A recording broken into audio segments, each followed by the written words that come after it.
So this little guy is my lunch, and he doesn't even know it. I'm just kidding. This one's too small to be lunch. He's a little baby. But this guy's my lunch.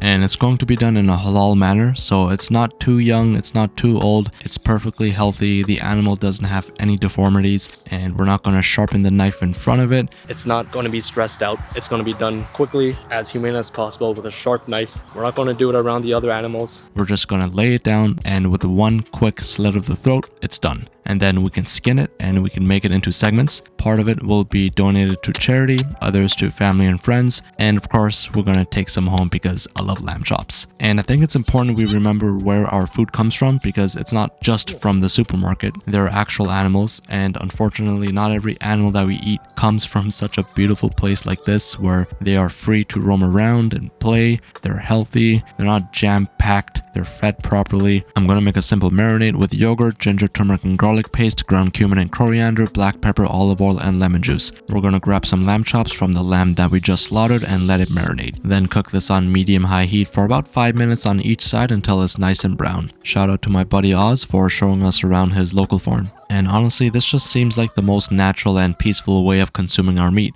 We're raising our own animals and it just feels right.